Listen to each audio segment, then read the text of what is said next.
Welcome to the 9th day of Squatchmas. Are you ready? Here we go.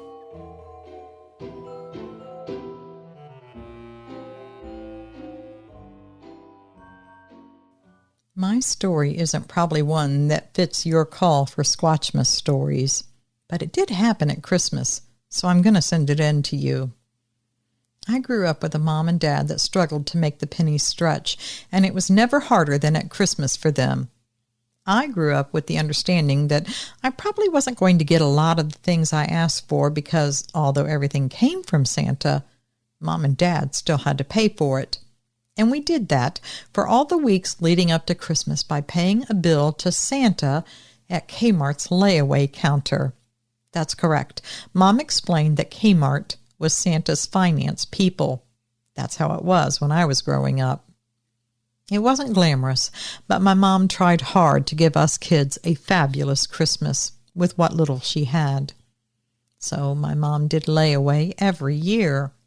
She would take me with her sometimes, and I can still see it like a snapshot in my memory.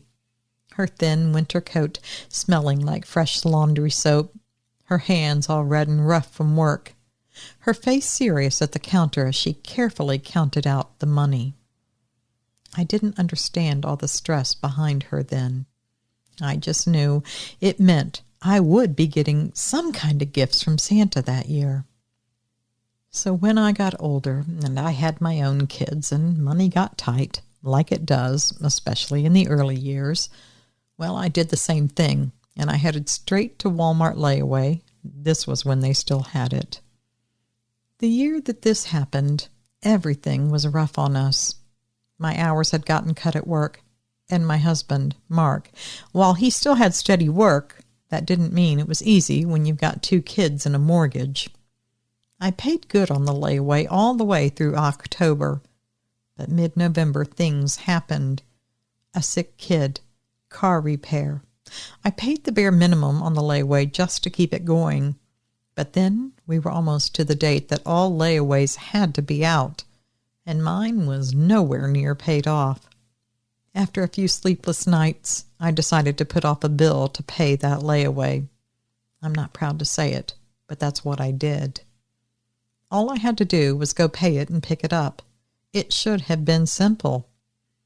It was December 20th, late afternoon, the last day for layaway pickups.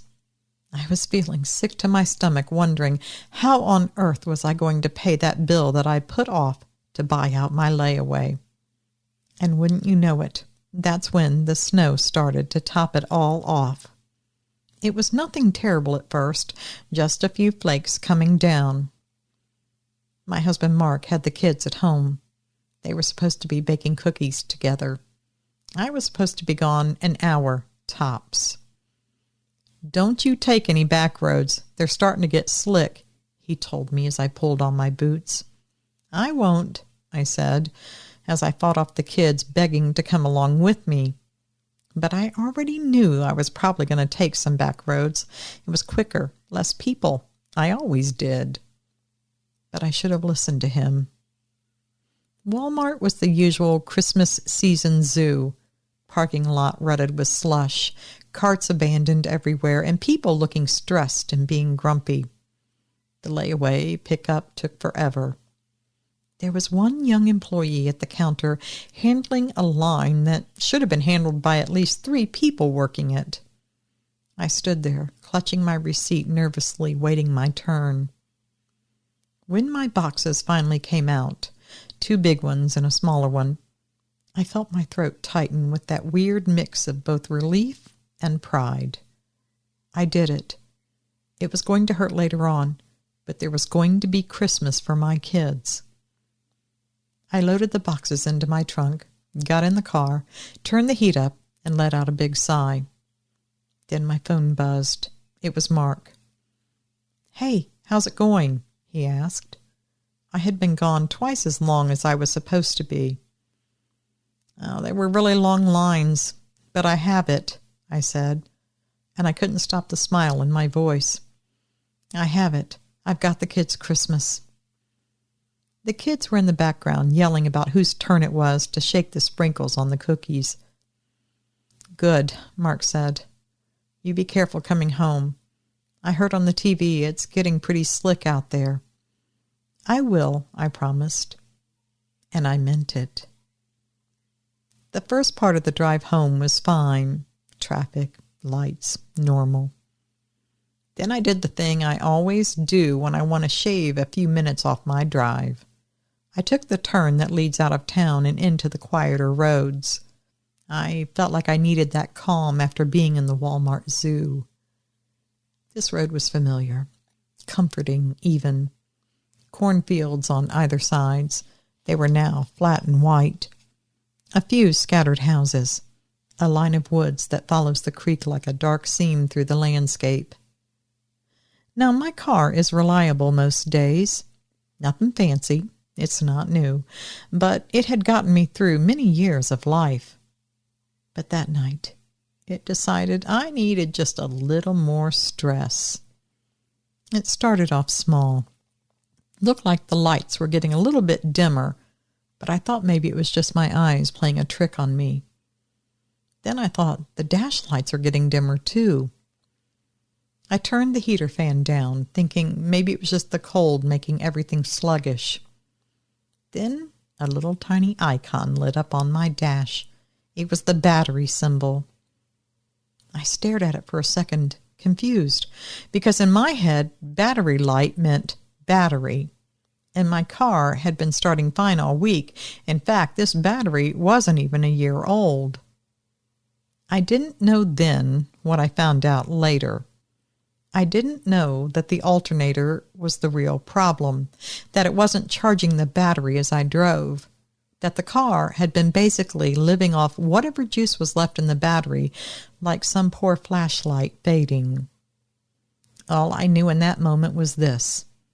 A warning light came on in the winter, on a back road, and my stomach dropped. I told myself, it's probably just a sensor. It's a glitch. It isn't real. It's something small. I said a million prayers. I talked to my car, begging it to just get me home, please. A mile later, the headlights looked, well, noticeably dimmer. Then the heater fan slowed. I could hear it. It was like it was losing strength. The air that was coming from the vents got weaker and weaker. My chest tightened. I turned the radio off completely, as if silence could give the battery more life. But I shut off the seat warmer, too. I shut off everything I could, trying to be smart, trying to stretch what was left of the battery. But the battery light stayed on.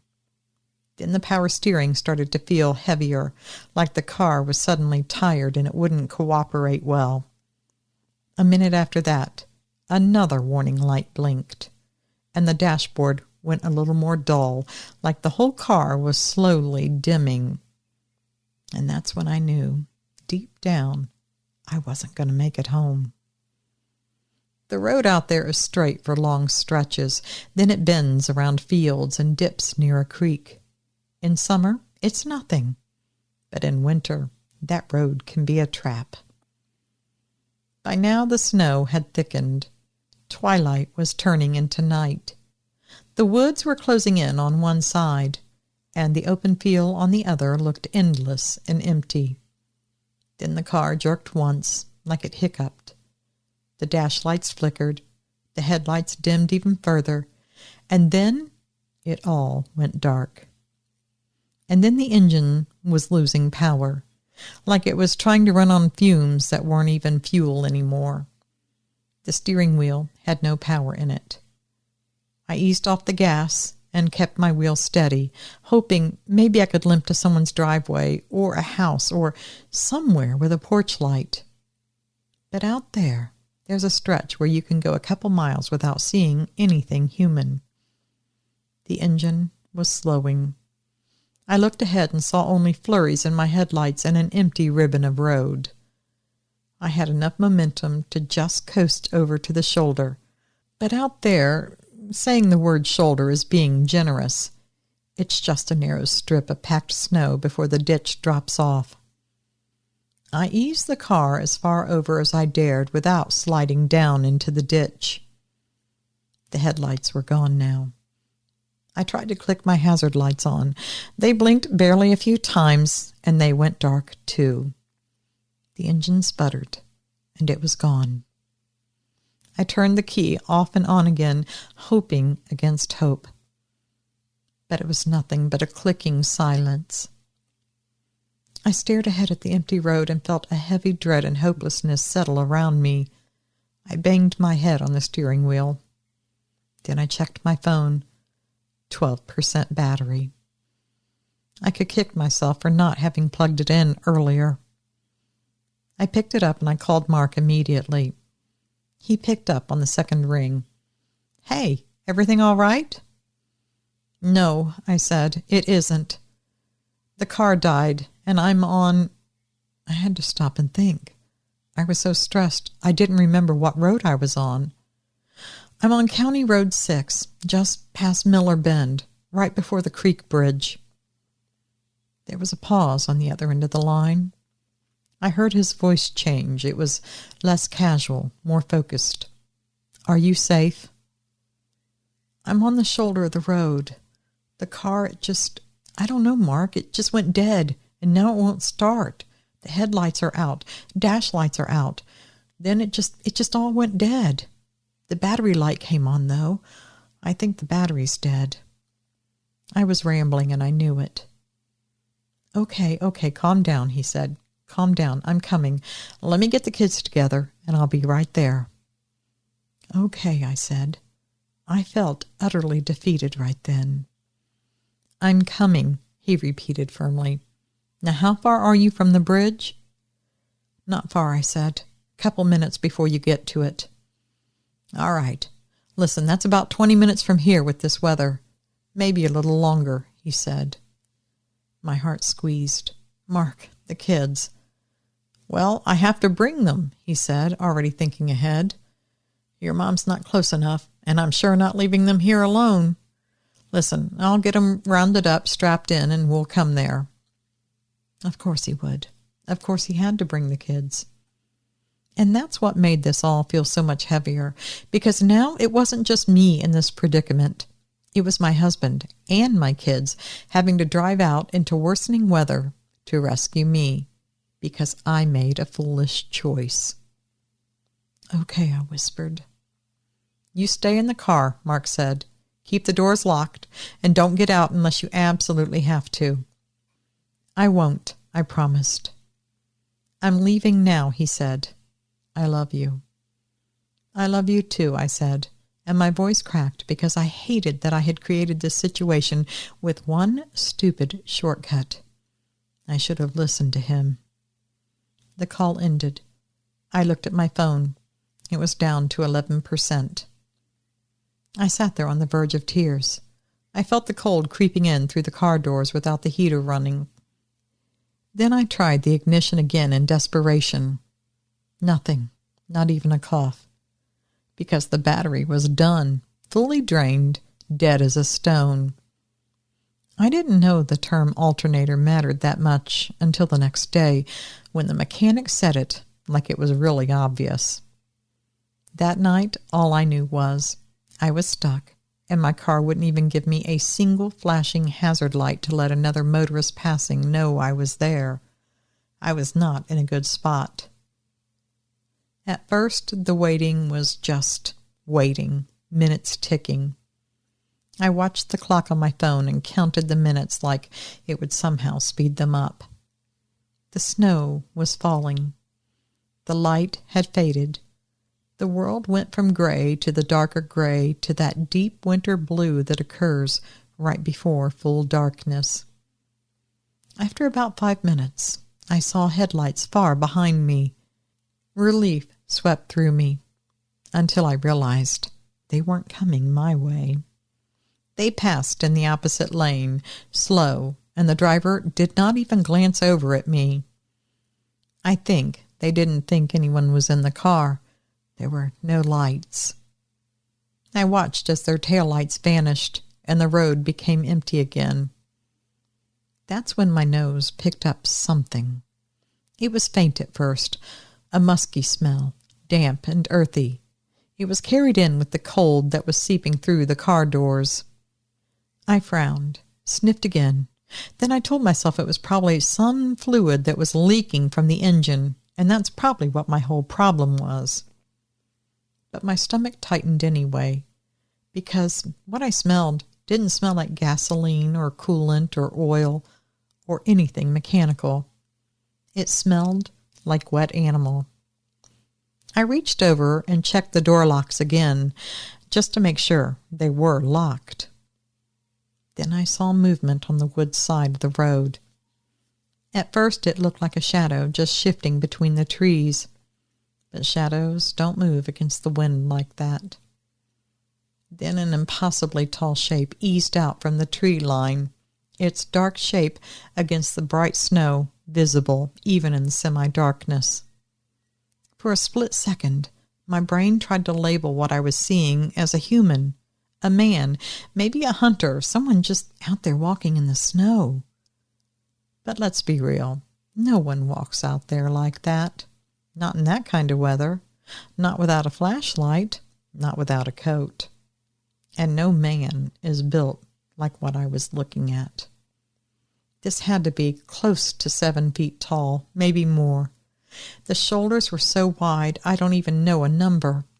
And the shoulders looked wrong. They looked rolled forward, and the arms hung low. I saw it was covered in hair. This wasn't some coat. It was dark hair with snow clinging to it. It looked wet, clumped, and heavy. I stared in horror as the shape came very close to my car. Then it stopped and just watched. My mouth went dry. I could hear my breathing loudly in the car, fogging up the glass. The shape took a few more steps forward. I began fumbling for my phone, and then I stopped. I had only an 11% battery. Mark was on his way. I wasn't about to drain my phone filming some shaky video at night and then have no way to call for help if I should need to. So I held the phone in my lap like a lifeline and did nothing else. The shape stepped forward again. This time it moved into clear view, mere yards from my car. I could see it better now. It was massive, solid, big, all those words and all the others you can find in the dictionary like them. Its chest was thick. Its neck was heavy. Its head sat low on the collarbones, and the head looked like a huge coconut. And the face, I don't want to exaggerate the face. I saw it in less than ideal light, but I could see a wide nose and a heavy brow bone. I couldn't see the eyes clearly through the snow, but they weren't glowing or anything weird. But they were higher than they should have been, and they were very wrong for any normal thing that you could name. And it was looking at my car like it was a puzzle. It approached the car slowly, walking along the ditch line toward my rear bumper, staying partly in the shadows, using the uneven terrain to its advantage. I turned my head and watched it through my mirrors, because the rear window was frosting and it was getting hard to see through. The shape moved behind the car, and for a moment it disappeared completely from view. And that was the worst moment, not seeing it. I clutched the steering wheel tightly.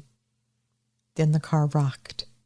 Just a little gentle sway at first. Honestly, at first, I thought it was just a gust of wind. But then the car rocked again, in a heavier way. I felt the hard bump of something being placed on the car to rock it. It might have been its hand, a hip, something. I stared forward, frozen, too frightened to look. Then the car rocked a third time, much harder than the first two. That sure was not the wind moving my car. Then I heard a low sound over the wind. It sounded like a strange huffing sound, a sound of frustration. I hit the horn reflexively, thinking I could make it go away. But I got nothing. Of course. The battery was dead. The lights were dead. Everything that made noise or light on that car was dead. My throat tightened so hard it hurt. The rocking stopped for a few seconds. Then it started again, this time harder. The car shifted, and snow slid off the roof in a soft rush. I was checking all my mirrors because I couldn't see it. It was getting darker by the second, and I was becoming terrified. I was looking at the other mirrors when I turned to check the driver's side mirror, and I had a horrible shock. It was right there, its face up close to the glass, mere inches from my own. I screamed in terror and surprise. When I did that, I saw a hand come up, dark and big, fingers too long, and it pressed against the window. The fingers moved against the glass, testing it as if it didn't understand what glass was. It seemed puzzled. The hand left a wet smear on the glass. It was wetness and dirt and grime mixed with melting snow. Then the face appeared again, close enough that the glass fogged where its breath hit. I leaned as far away from it as my seatbelt would let me. The features were there in pieces, the brow ridge, the nose, mouth shape, hair stuck to the side of its face. It leaned in and stared through the glass like it was trying to understand what it was looking at, and how on earth was it supposed to get inside. I hit Mark's number on my phone again with trembling fingers, praying the call would connect fast. The shape's hand moved against the window again, tapping 2 soft taps, testing the invisible barrier. Then it pressed inward. I saw and heard the glass flex in its frame under the pressure. If it had pushed harder, it would have broke through. Luckily, it stopped, and it moved around to the passenger window. I tracked it through the car interior, my head turning like I was tracking a predator, which I honestly believe I was. Then it put its hands on the top of the door frame where it met the top of the car and began rocking the whole car like it was testing it, like it was checking. Can I tip it? Can I pry it? Can I open it like this? It was like the car was some kind of container, and I was the food inside. That thought hit me so hard, I almost thought I was going to throw up. My phone finally connected, and Mark's voice came through, strained. "Hello?" "Mark," I hissed. "There's something out here." His voice snapped instantly. "What? What do you mean?" I started to speak, but my voice broke. "I don't know, Mark. It's big, and it's outside the car. It's touching the windows and rocking the car. It's trying to get in." "Are you joking?" he demanded.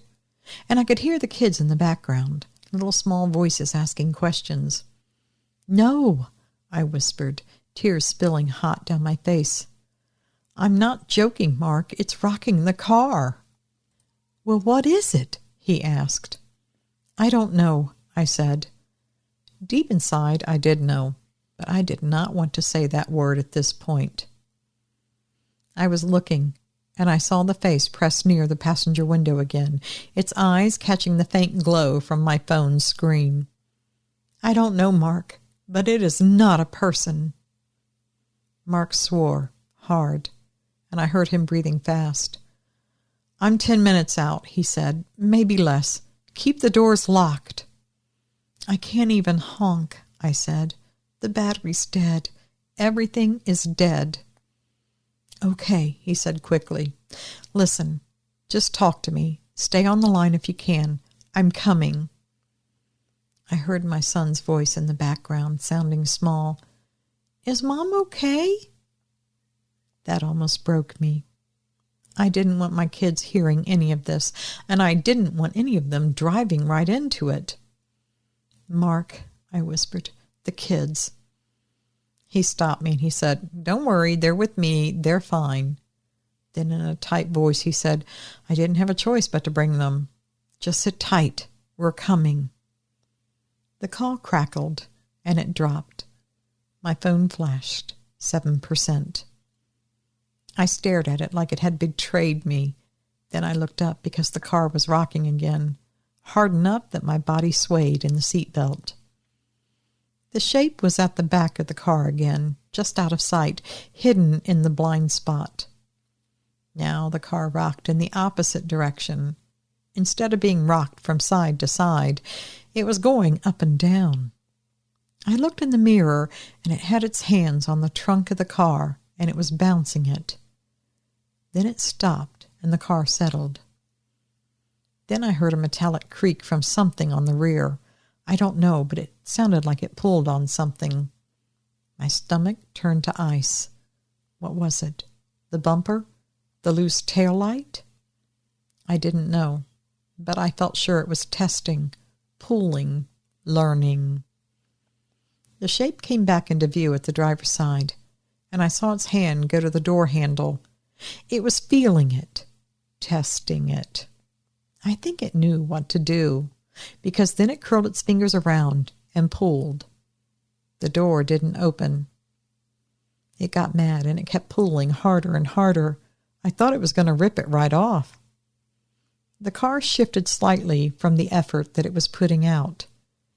Then the hand slid up the window, pressed flat like it was going to start slapping the glass. That's when I started yelling. I yelled out into the empty darkness because there was nothing else left for me to do. No horn, no lights, no engine, nothing to scare it off. Just my voice. "No," I screamed. "No, go away." It paused, looking in at me, its head tilting slightly as if it was surprised I could make sound. Then it stepped away just one pace, like it was thinking about it, recalculating. But it didn't leave. It stared at me, its big chest heaving. It was like looking at an angry bull about to charge.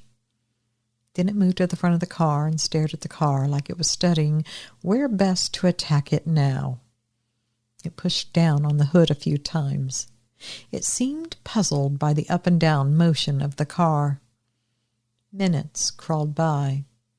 It would pace around the car sometimes, move a few steps away, then come charging at it, running right to a stop right next to the car, like a bluff charge. One time it came right up to my window, just inches away. It leaned in close to the window, its nose almost touching the glass, its breath fogging up the window.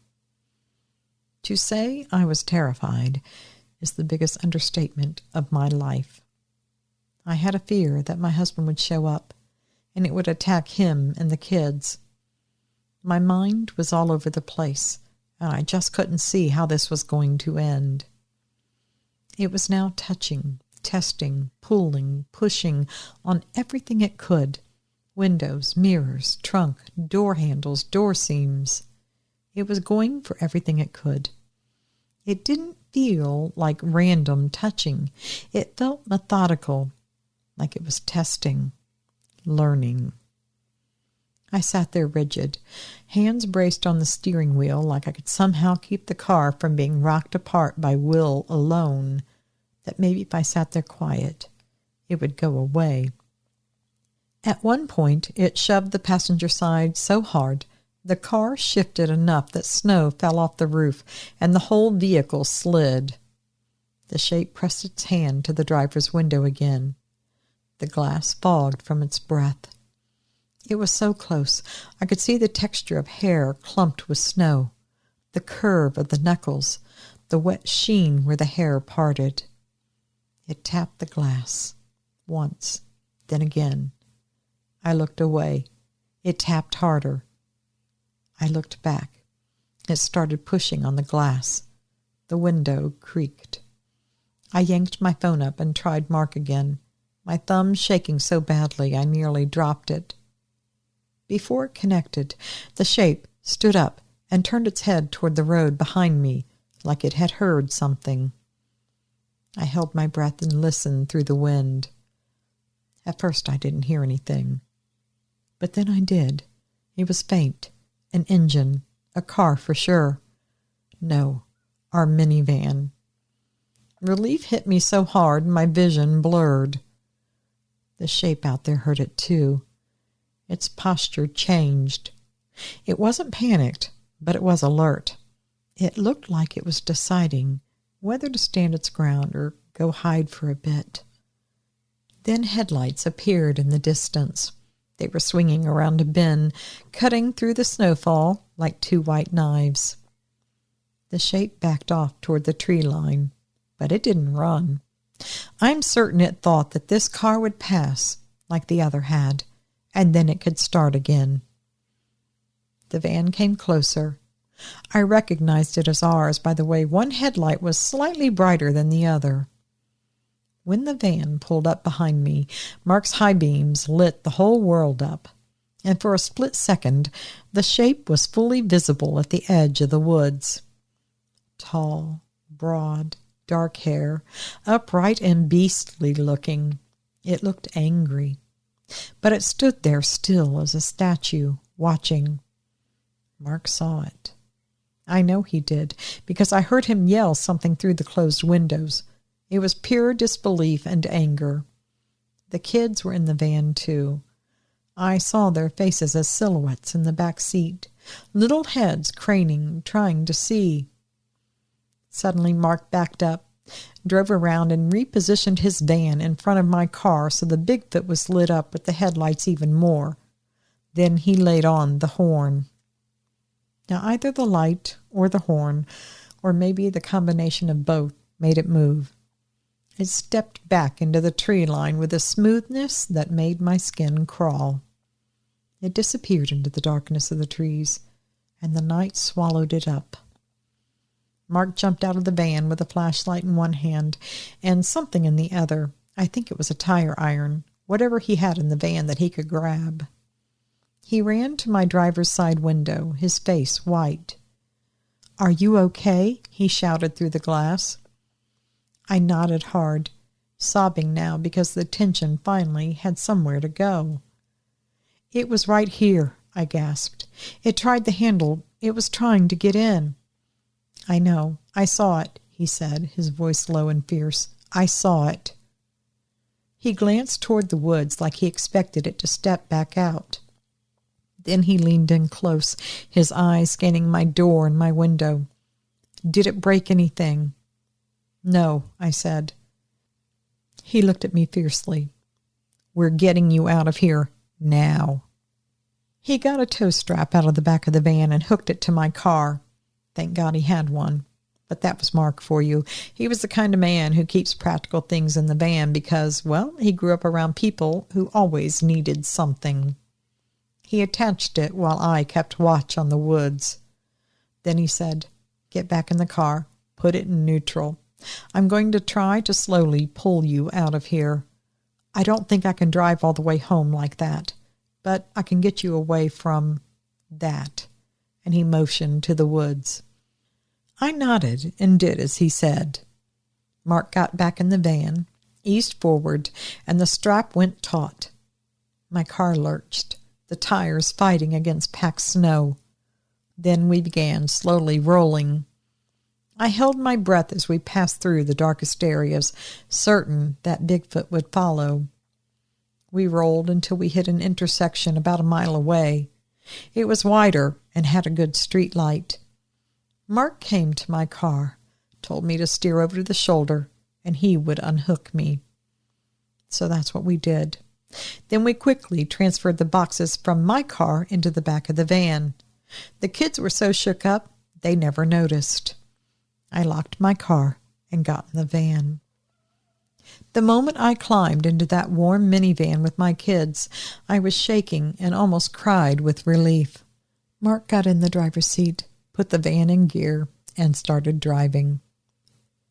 We would come back with daylight, with a tow, and with help. But right then, all I wanted was distance. We didn't talk much on the ride home. The kids kept asking questions, but Mark kept answering with soft but firm laters.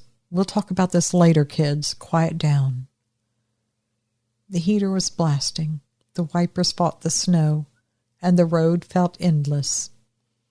When our house finally came into view, the porch light glowing, the windows warm, I felt a relief so strong it actually hurt.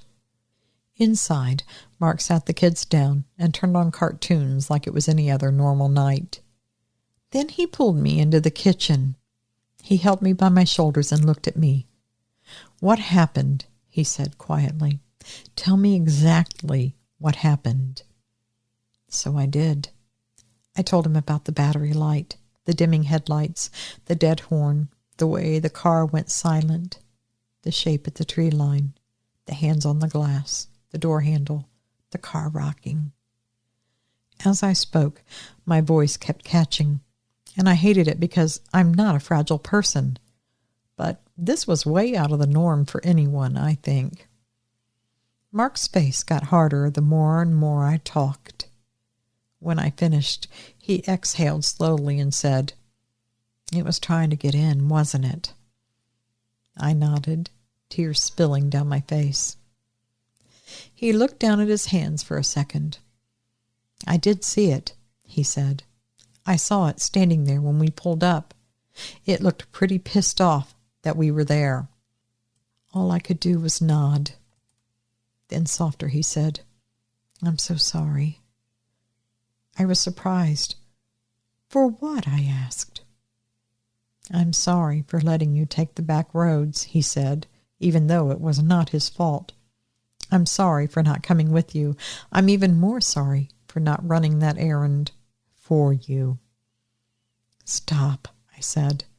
"You told me not to take those back roads."